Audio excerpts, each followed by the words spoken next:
o item 268, que são várias perguntas, e hoje nós temos 3, só reforçando a última, a questão, aliás, não a 18, a 19, que eu quero reforçar essa questão que a gente estudou, que foi a questão 17, perdão. Que os espíritos perguntaram o seguinte: se por meio de comunicações, né, escritas, ele fala escritas porque era o mais comum, tá? Os espíritos podem inspirar injustas desconfianças contra certas pessoas e indispor amigos. Que até a gente brincou, né? É o espírito fofoqueiro e tal. Só reforçando isso. Dentro da doutrina espírita, dentro do espiritismo, nenhum espírito elevado vai falar mal de alguém para outro alguém. Tipo assim, Pedro, Bira e Rafaela estão falando mal de você. Entendeu? Isso não existe. Existem pessoas que fazem isso no mundo? Existe, e muito, né, gente? A gente sabe. E os espíritos são o quê? Somos nós, despojados do corpo. Somente isso. Não muda intrinsecamente nosso modo de ser. O fenômeno da morte traz uma mudança, né? Você não morre, vou usar essa expressão, você não morre, chega do outro lado da vida e não houve alguma alteração em suas percepções. Isso ocorre, mas no fundo, o que você é, você continua sendo. Então, assim, quando Kardec fala, as pessoas precisam entender uma coisa: a prática do estudo espírita precisa estar sedimentada nas obras de Kardec. A caixinha fechada? Problema, não estou pedindo a opinião disso, não. Nós somos caixinha fechada? Se quer me chamar de caixinha fechada, porque eu sigo a orientação de Kardec no que diz respeito à doutrina espírita, porque o que diz respeito ao Evangelho, a gente segue, por natureza, o Evangelho de Jesus. A gente tem que seguir esses 2 caminhos, né? Não é à toa que Emmanuel, acho que foi na primeira, se não me falha a memória, na primeira mensagem a Chico, ele tem uma frase muito forte que todo médium deveria seguir. Não só médium, né? Qualquer pessoa dentro do movimento espírita. Se alguma vez eu falar contra Jesus ou contra Kardec, esqueça de mim. Fique com Jesus e com Kardec. Tá? Então isso é digamos assim, um gatilho, uma chave, um cadeado ali para que a gente fique precatado contra práticas estranhas. Eu repito, sempre falei aqui, existem 2 tipos de prática mediúnica. A prática mediúnica espírita, que é a que tem dentro do centro espírita, e a prática mediúnica não espírita, que é fora do centro espírita, em diversos grupos religiosos, em determinados ambientes, né? Pessoas que se afirmam médiums e cobram por isso. No momento que você paga por um serviço, você precisa ter resultado. E se você paga por serviço espiritual, você está fazendo literalmente papel de bobo, né? Você está fazendo papel de bobo, está pedindo para ser enganado. Porque, primeira coisa, esses médiuns, que até alguns são, e existem os falsos, vão dizer a você o que você quer ouvir. O que já chegou de gente no centro espírita perguntando se vai casar, se vai passar num concurso, por que não casa, eu quero me separar, o centro espírita pode me ajudar? Esse tipo de pergunta. Então, assim, os espíritos, quando a gente fala de Kardec, ele remete sempre, né, Pedro, nessas questões, à escala espírita, o item 100 do Livro dos Espíritos, que mostra a ordem, uma ordem metódica, lógico, didática de espíritos, né? Primeira ordem, espíritos puros; terceira ordem, espíritos superiores, né? Segunda ordem e terceira ordem, espíritos imperfeitos, que somos nós. A gente tem nossos defeitos, nossas falhas, nossos equívocos, nossos acertos.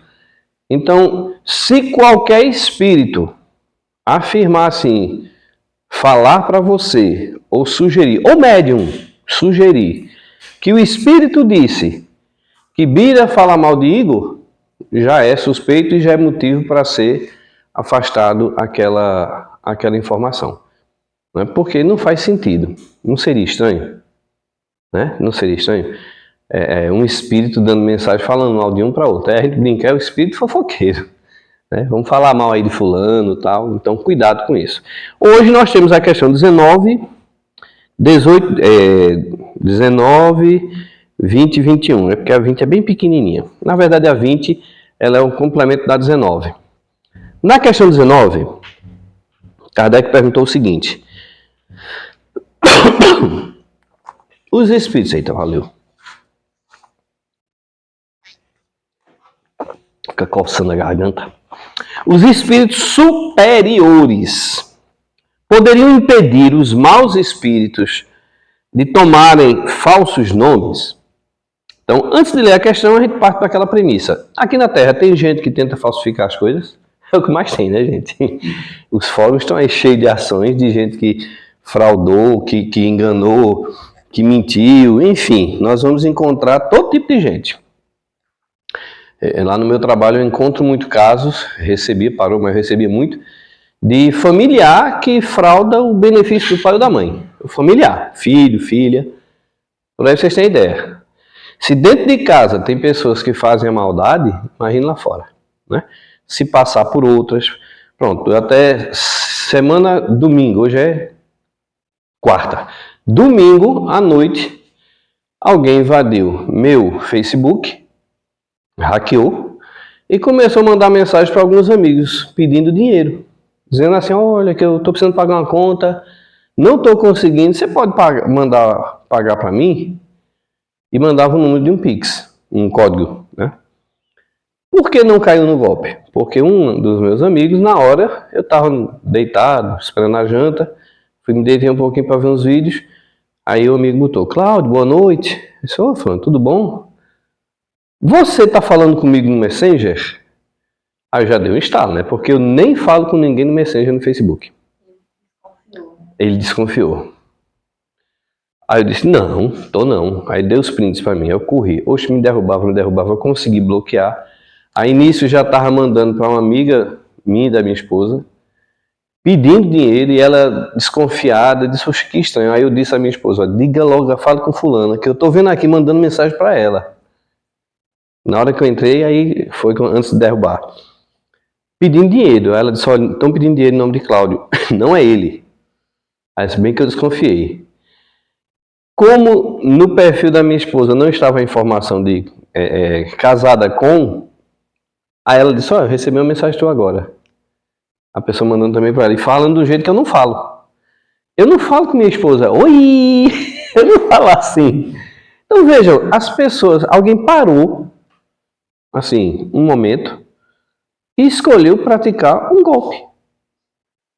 Na semana anterior, invadiram meu Instagram e botaram uma rifa.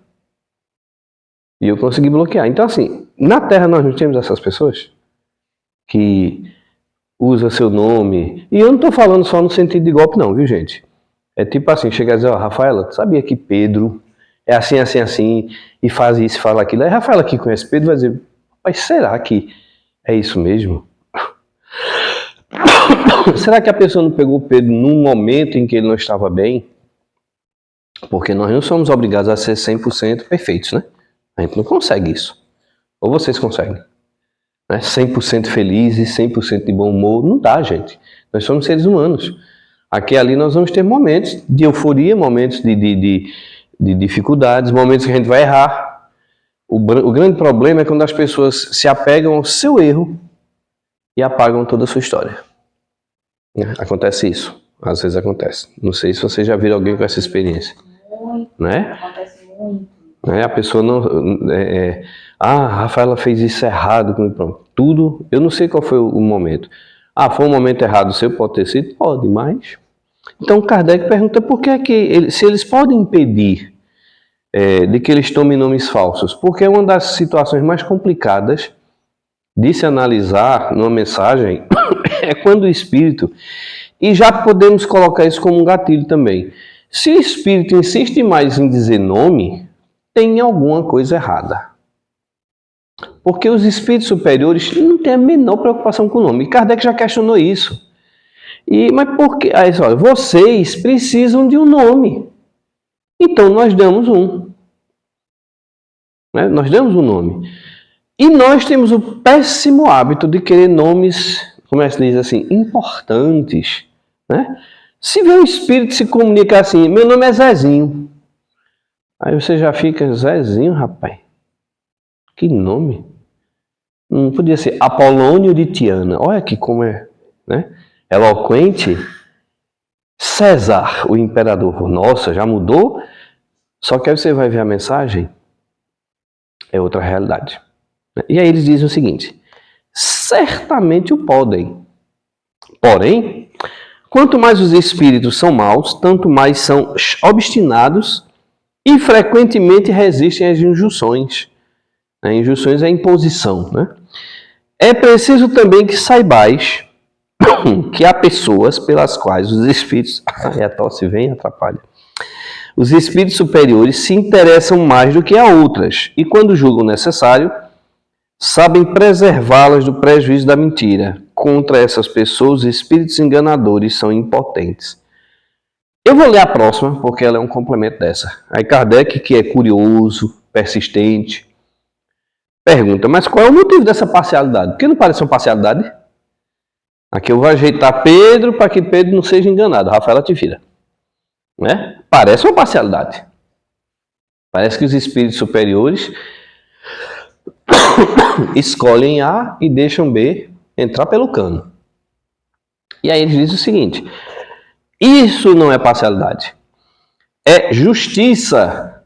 Os bons espíritos se interessam por aqueles que aproveitam seus conselhos e trabalham seriamente pela sua própria melhoria. Estes são seus preferidos e os secundam, mas se inquietam pouco com aqueles com os quais perdem seu tempo com belas palavras. Vamos lá, vamos trazer para a nossa vida aqui na Terra.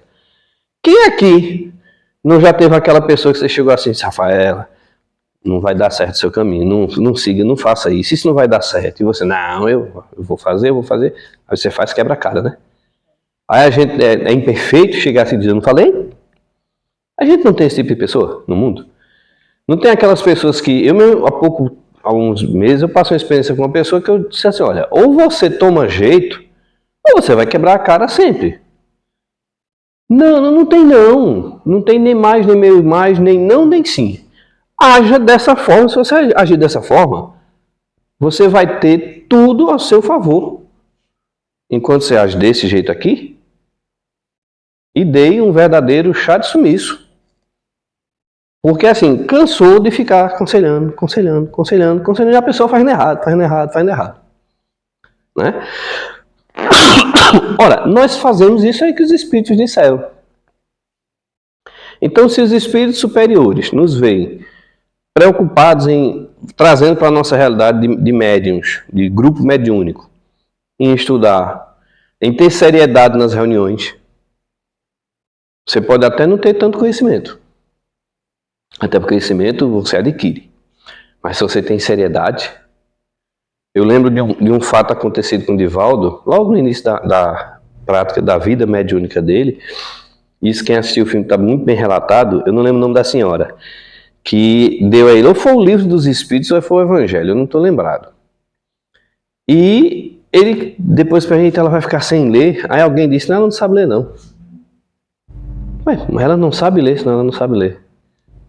Ela tinha lá o livro, mas ela não sabia ler. Tudo aprendeu ouvindo e levando o trabalho a sério. Um médium que não leva o trabalho mediúnico a sério não devia nem começar. Porque prática de seriedade, a seriedade, a gente desenvolve também a prática. Tem pessoas que têm uma dificuldade em manter uma disciplina. Principalmente quando o foco daquela disciplina não traz benefícios imediatos. Eu já vi gente preguiçosa mesmo, assim, a gente sabe, meu Deus, essa criatura... Focar em, por exemplo, estudar para uma prova. Porque, ao passar, não ia ter preocupações futuras. Veja que o foco dessa criatura foi direcionado. Apesar de um comportamento de, vamos dizer assim, de ser preguiçoso, de ser uma pessoa que, eu não quero fazer, tá arrumando desculpa. Focou, passou naquela prova, pronto. Voltou à preguiça, porque agora não precisa fazer muita coisa. Então, da mesma forma que os espíritos fazem, nós fazemos. Isso é com um filho, por exemplo, filho adolescente que não quer estudar, Aí você insiste, fica dizendo, olha, você, isso. Quantos anos depois chega o filho ou a filha e diz, pai e mãe tinha razão. Eu ouvi muito isso. Se eu tivesse ouvido meu pai e minha mãe, hoje a situação era outra. Quem nunca ouviu isso? Né? Quem nunca passou por isso?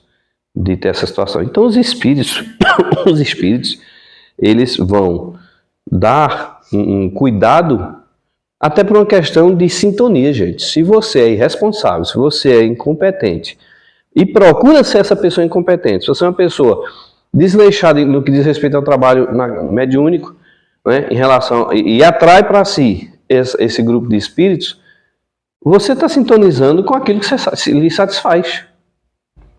Então não tem mistério, não tem segredo. No mundo espiritual, o intercâmbio entre os dois mundos se dá pura e simplesmente por sintonia. Certo? Por sintonia. Não adianta eu ficar com aquelas lamúrias de querer ser o espírito, eu pedir ajuda dos espíritos, mas eu não faço por onde. A gente vê muitas pessoas com esse conceito de que tudo cai do céu. Tem gente que tem esse conceito religioso, a gente tem que respeitar, lógico, evidente. Mas não é assim que as coisas funcionam. Todos nós aqui, os encarnados e os desencarnados, temos um planejamento reencarnatório. Qual é ele? Não sei. Mais ou menos a nossa vida nos mostra um direcionamento nesse planejamento. Certo? Os desencarnados, alguns já estão conscientes que terão que reencarnar e terão um planejamento reencarnatório. Quanto mais a gente evolui, tá certo? Quanto mais a gente evolui, mais complexo é esse planejamento.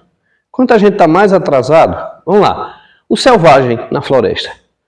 Qual é o planejamento reencarnatório dele, gente? Ele morre, fica no mesmo grupo até pelo magnetismo, né, pela sintonia daquele grupo, uma tribo.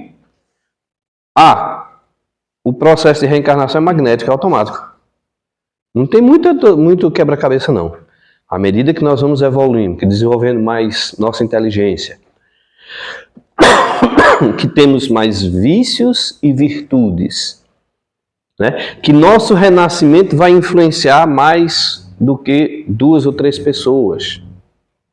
Né? Vamos dar um exemplo. Como é o planejamento reencarnatório de um médico cirurgião?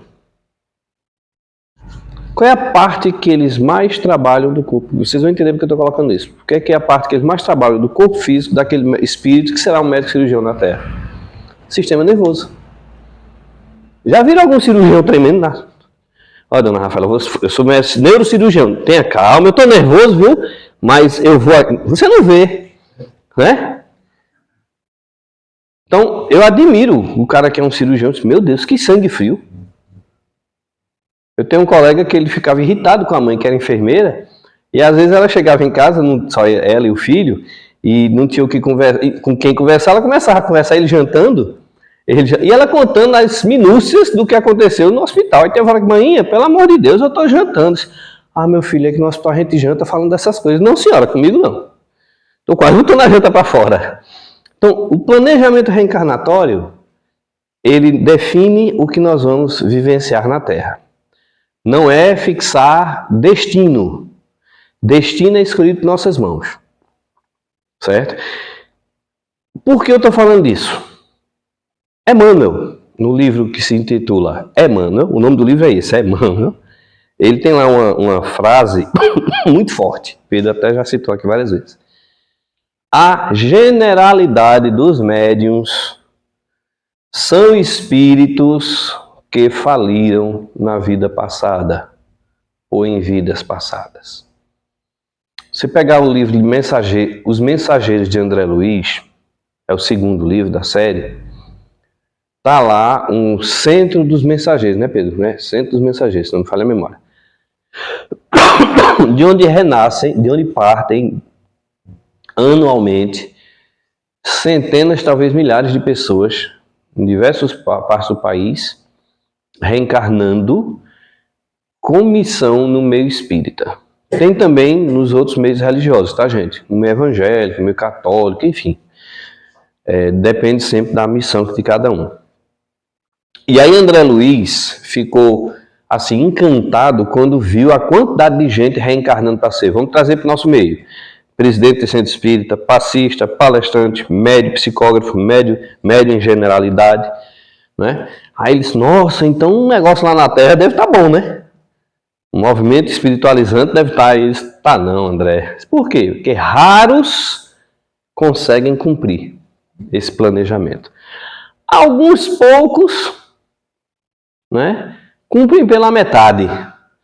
E a esmagadora maioria fracassa. Aí os capítulos seguintes são casos pontuais. Médio vidente que abusou da vidência. Né? Tem um que ele reencarnou e ele, assim, o trabalho dele, a reencarnação dele foi bem diferente nesse caso. Ele não esqueceu a vida passada. À medida que ele foi crescendo, ele foi lembrando que Bira foi um companheiro dele na vida passada e o que é que Bira fez e o que Bira não fez. Pedro, Igor, Guilherme. Ao invés dele trabalhar isso de uma forma edificante, partiu para a curiosidade. Eita, Bira era um fazendeiro antigo daqui da região, roubou muita gente. Então ele saiu por essa linha, enlouqueceu. Entendeu? É médium curador. Eu lembro, médium que nasceu para ser médium de cura.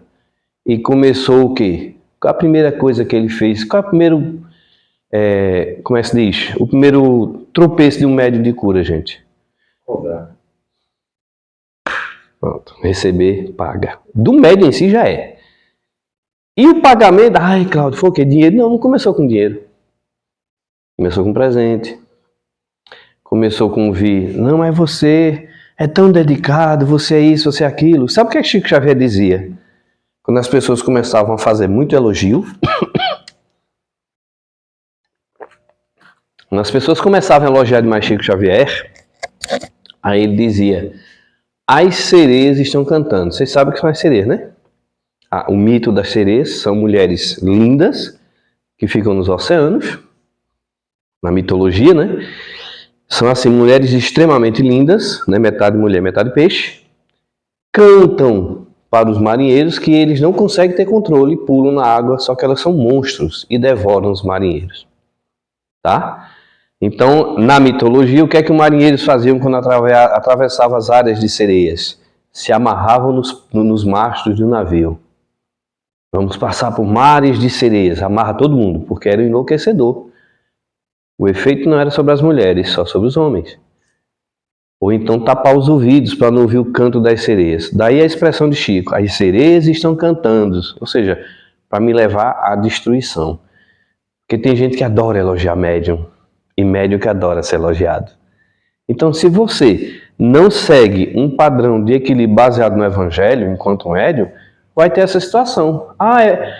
Fulano era um médium extraordinário e hoje está fracassado. E se foram os espíritos que abandonaram ele, não foram os espíritos que abandonaram.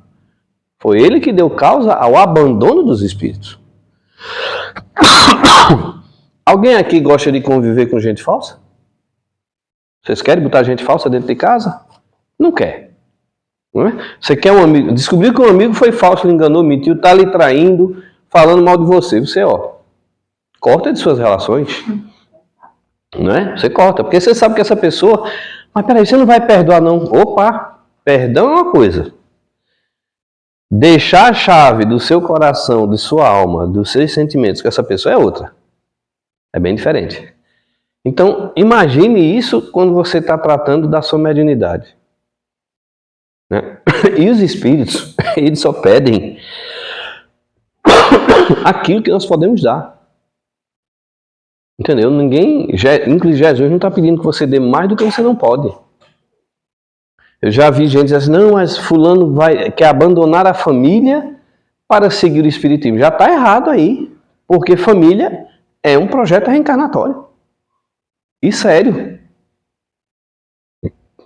Então, não, é porque eu deixei minha família, abandonei para seguir Jesus. Esta criaturinha aqui, Joana de Ângeles, na sua existência como Joana de Cusa, chegou para Jesus e disse assim, Senhor, quero seguir-te.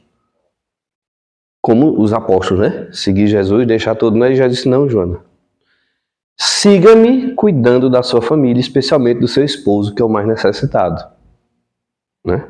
Veja a colocação de Jesus. Que ele sabia perfeitamente que a missão de Jonas seria no futuro em outras situações.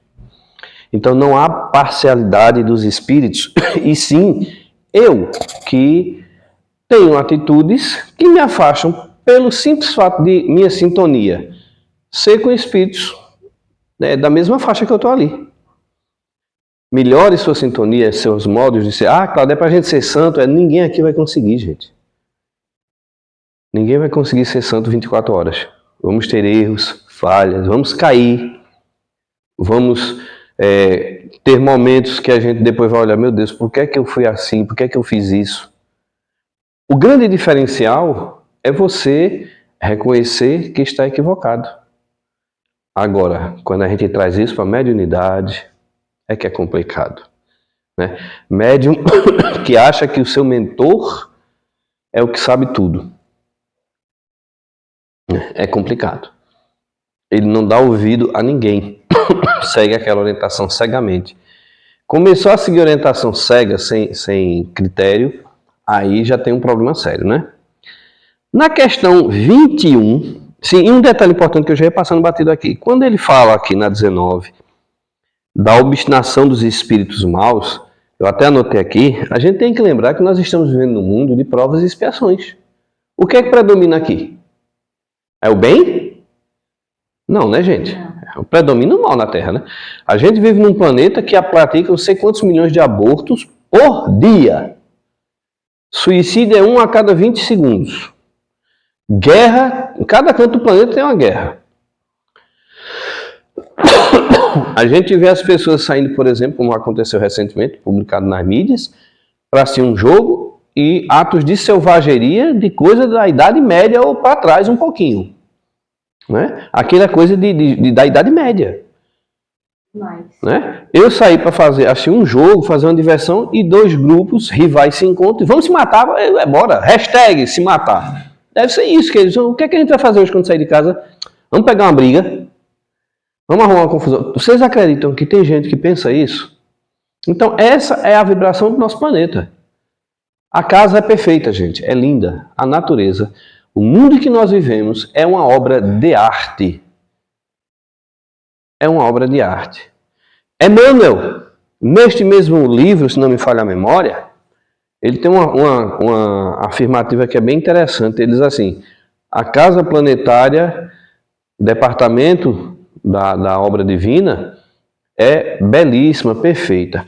O único ser que destoa da grandiosidade desta casa, quem é? O ser humano. Me digam se vocês já viram animal saindo para caçar por vingança porque outro animal chegou assim, eu vou te pagar tanto para tu matar fulano. Já viram na natureza isso? Agora o contrário eu já vi. O caçador proteger a sua caça. Incrível isso. Só você entrar no YouTube. Um exemplo. Uma serva pariu o filhote e uma leoa estava em caça. Qual era a possibilidade dela pegar o mais fraco, né? Que ele sempre pega o mais fraco do grupo, né? E o vídeo, eu não gosto muito de ver, mas eu fiquei vendo e disse, poxa, vai matar o filhotinho. Só que a leoa tinha acabado de perder um filhote. Entre aquelas lutas entre os leões, eles mataram o filhote dela. O instinto maternal dela estava muito forte. Provavelmente ela devia estar de leite ainda. Então é engraçado, quando ela parte, a serva pare e corre. Que aqueles bichos correm pra caramba. Mas a mamãe abandonou o filhote. Não, instinto, gente, defesa. Ela não raciocina, o raciocínio dela é fugir. Porque na cabeça dela não tinha jeito. Diferente da mãe humana. Uma mãe, se vier um carro para atropelar o filho, ela joga o filho e fica na frente do carro. Ou não é? Como eu vi uma mãe salvar os filhos sem saber nadar. Pulou na cisterna, salvou os filhos, depois se lembrou, eu não sei nadar, gente. Aí o povo socorreu.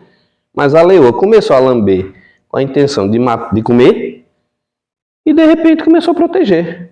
Pegou delicadamente e levou para um canto e ela foi crescendo com a leoa como filhote, como mamãe. Na Coreia tem um zoológico que tem 3 ou são 4 tigres. Aquele bicho é enorme, a cabeça dele é isso. que foram criados por uma... a gente chama de caramelo, mas não é o caramelo da gente, não. Um cachorro, é melhorzinho o cachorro, não é? Que ele serve de cão guia, gente.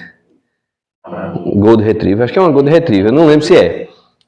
O que é que aconteceu? A mãe desses filhotes rejeitou os três ou quatro filhotinhos. Botem no YouTube que vocês vão ver isso.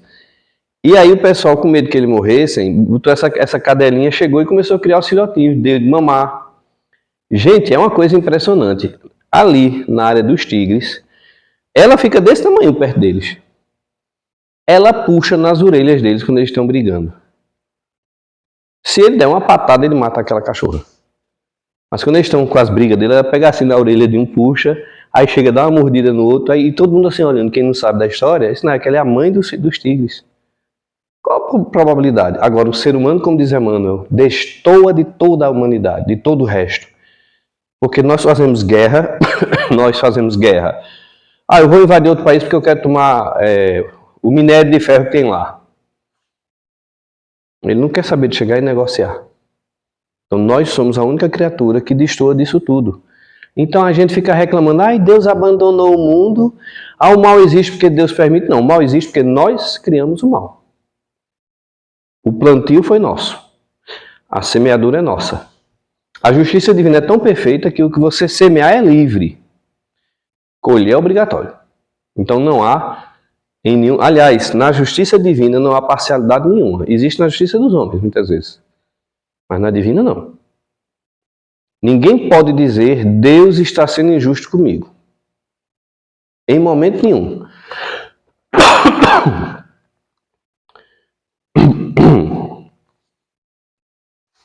Na 21, ele coloca o seguinte: Porque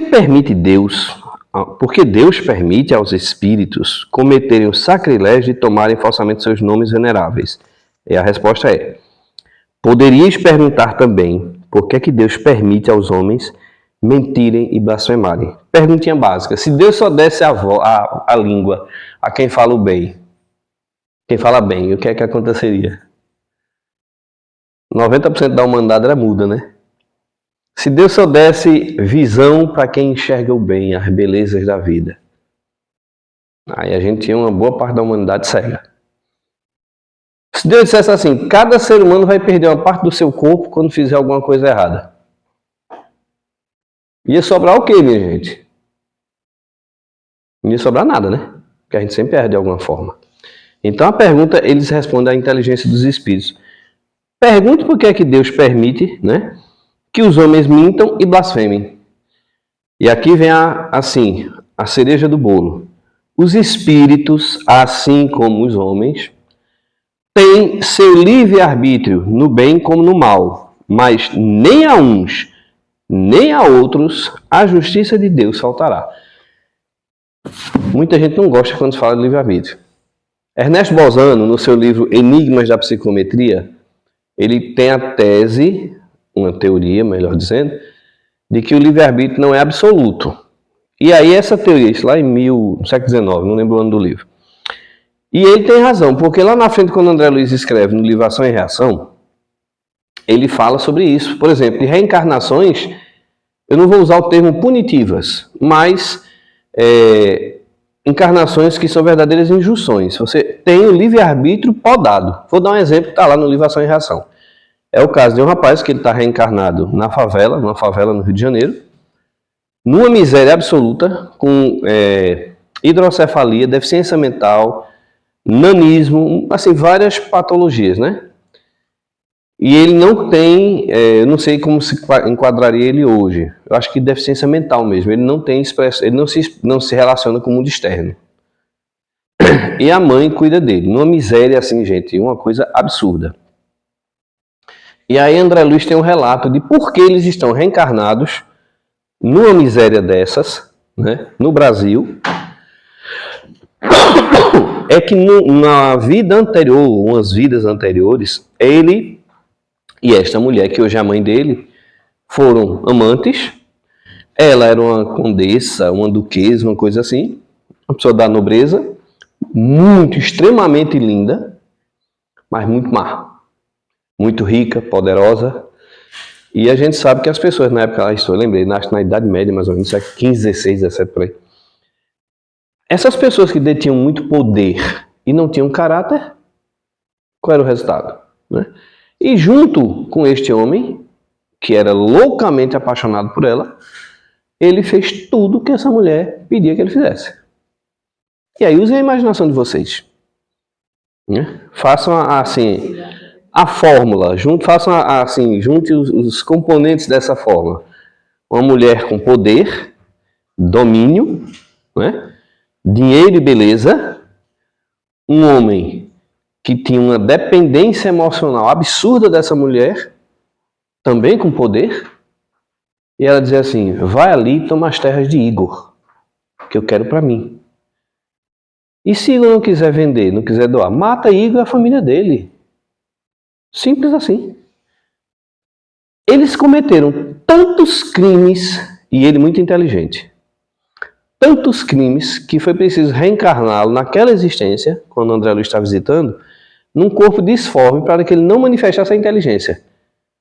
Porque se ele reencarnasse, eu estou tentando lembrar o nome do capítulo, se ele reencarnasse num corpo normal, ele ia fazer muita maldade. Ele muito inteligente, mas sem... a inteligência. Isso, ele não tinha caráter. Ele não tinha caráter. Então, aquela pessoa assim, extremamente inteligente, mas que ia aprontar assim, não é brincadeira. E ela a mesma coisa. Então, isso, ele está reencarnado nessa existência, que é um processo assim de suspensão para ele, para que ele comece o resgate, para nas próximas vidas ele voltar espiando todos os males que ele cometeu. Para a gente entender isso na prática, até eu contei ontem na reunião, não foi, Pedro? Na nossa reunião. Eu não lembro agora o livro de Chico, que ele tem esse relato, infelizmente. O cidadão, ele foi... Eu me lembrei desse caso porque recentemente eu vi um vídeo de um rapaz no YouTube, ele relatando, né, ele tem um vídeo dele na câmera de segurança, ele pula na piscina e, como ele é alto, ele bate com a cabeça no fundo. E aí ele seccionou essas vértebras aqui e ficou tetraplégico. E aí eu me lembrei do relato citado por Chico Xavier, quando ele fala ali da justiça. Vejam que relato interessante. E aí a gente entende a questão de um projeto reencarnatório onde nós temos determinadas situações a serem vivenciadas. E vai trazer isso para a mediunidade. Esse rapaz, ele teve o mesmo acidente, sendo que foi no rio, no riacho. No rio. Ele bateu a cabeça numa pedra, ficou paralítico e revoltado contra Deus. Que não era justo que Deus tivesse tirado a ele a liberdade de andar sendo tão jovem, quando tinha bandido por aí, criminoso, que estava apontando. Não é isso que a gente escuta? Uma noite, o guia espiritual dele o levou desdobrado até uma situação do passado, na época da escravidão no Brasil. E aí levou ele até uma casa grande, né? De longe, antes de entrar, ele escutou gritos pavorosos e um homem com uma risada satânica. E quando ele vai se aproximando, tem a casa grande, o salão da casa grande, um homem sentado numa cadeira grande, de cabeça baixa, chapéu e rindo, debochando de vários escravos que estão deitados ao chão. Todos com as pernas fraturadas. São os escravos que tentaram fugir, ele capturou, mandou quebrar as pernas dos escravos, trouxe para o salão e deu a seguinte notícia: vocês serão livres se conseguirem levantar e sair andando. Ora, como é que eles vão andar? Com as pernas fraturadas. Não era aquela fraturazinha de você sair mancando não, viu gente? As pernas estavam esmagadas. E ele ria, sádico. Estão livres, levantem, andem. E aí o rapaz, né, quando vê aquela cena, enche-se de indignação, de revolta. Isso não é justo o que esse homem está fazendo. Aí o mentor vem com a pedrada. Se você é um juiz, qual condenação você daria a esse homem? Que ele fosse paralítico. Aí ele levanta a cabeça. Quem é? O próprio. Aí ele acorda na cama, chorando, desesperado, entendendo que ele deu a condenação para ele. Então, assim, nesse livro de André Luiz Mensageiros, muitos médios que reencarnam, seguindo aquele conceito de Emmanuel, a gente já viu muito, pessoas que cometeram crimes em diversas situações, contra uma sociedade, contra um grupo. Eu lembro de um, narrado por Chico Xavier, que ele era doutrinador na mediúnica, isso lá no interior de Minas. Que Minas a gente sabe, né, gente? Historicamente foi houve uma época que era muita mineração ali da diamante, as pedras preciosas, né? Então tinha muito isso de alguém ir buscar minerar e o roubar do outro, enfim, eram coisas complicadas. E tinha um tal de um coronel que eu não lembro o nome, coronel fulano de tal, né? Que antigamente tinha isso, né? O cara era poderoso, era chamado de coronel. E esse esclarecedor, toda manifestação, todo obsessor que chegava, era revoltado contra coronel fulano de tal. Até que ele chegou para o mentor e disse assim: prezado irmão, por que a gente não evoca coronel fulano? Que eu já ouvi as histórias dele aqui do passado, que ele foi cruel com todo mundo. E todo mundo que chega aqui dizendo que odeia ele, que quer encontrar ele para se vingar e blá blá blá. Aí os mentores, durante várias reuniões, diziam: meu irmão, não é um momento, não dá para trazê-lo ainda. Só que ele foi insistindo, espírito superior também perde paciência, viu, gente? Aí teve uma hora que ele não... E todo mundo, calma, rapaz, se os espíritos estão dizendo que não dá para trazer coronel fulano e tal, é porque não pode, não, mas não tem condições. Toda noite vem 3, 4 espíritos aqui revoltados com esse coronel. A gente precisa trazê-lo aqui, para que ele seja doutrinado. Aí, mas por que não pode trazer o coronel? O mentor perdeu a paciência. Sabe por que a gente não pode trazer o coronel fulano? Diga, porque o coronel fulano é você, meu filho, reencarnado. Ele era o coronel reencarnado, que estava recebendo os espíritos que ele desvirtuou. Isso acontece com os médiuns, viu? Muitas vezes recebem as manifestações de antigos comparsas de crime. Espíritos que você... Eu estou falando de mediunidade, mas pode acontecer em qualquer momento da vida. Então pense bem, como é sério esse trabalho. Não é para brincadeira. Você vai exercer trabalho mediúnico, vem para brincar, dê meia volta e vai embora. Falo isso sem nenhum pejo. Dê meia volta e vai embora. Vá procurar alguma coisa que lhe apeteça ao espírito. Mas vir brincar com mediunidade, brincar com o mundo espiritual, não ter compromisso, não ter comprometimento, não ter seriedade, não funciona assim. Não a prática mediúnica espírita, não sei as outras. Né? As outras aí fora, quem gosta, né? Quem paga certos médios aí. Tem médio rico, gente, porque as pessoas vão lá e dão dinheiro querendo que eles resolvam os problemas do mundo. Aqui numa cidade, eu acho que é aqui perto, eu já ouvi falar alguns que exercem assim, de forma leviana e as pessoas fazem fila, sim. clientes, ônibus.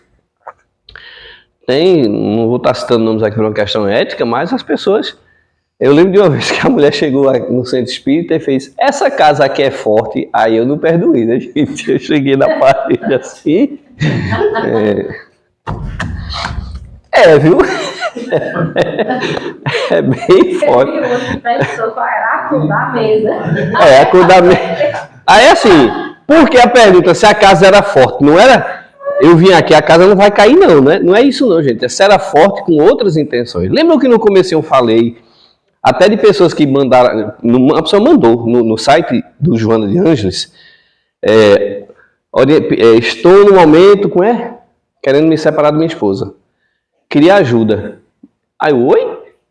Eu respondi, mas Rafaela, assim: prezado, procure junto com sua esposa, procure um conselheiro matrimonial ou um advogado.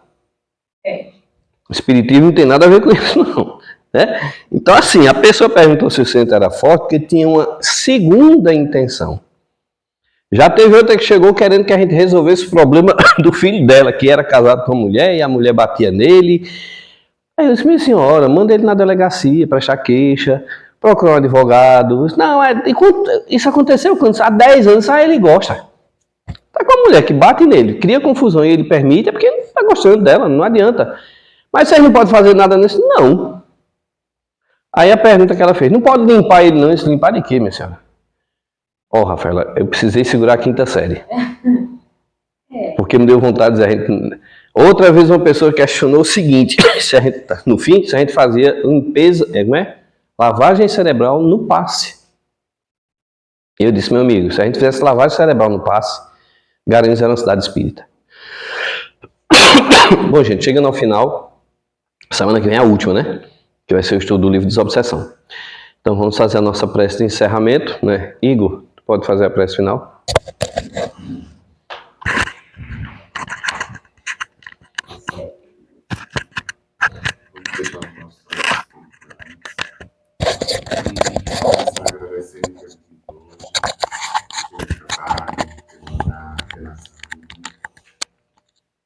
Por todos aqueles que estão nos leitos dos hospitais, que estão em suas casas, acamados, para aqueles que estão presos, para os que estão precisando de uma ajuda, de um controle,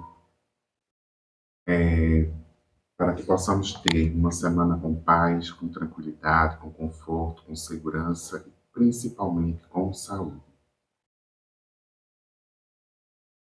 Que possamos voltar para os nossos lares com a segurança e o conforto dos nossos lares, assim seja. Que assim seja em nome de Jesus, Joana de Anjos e Maria Nazaré, encerramos o estudo da noite.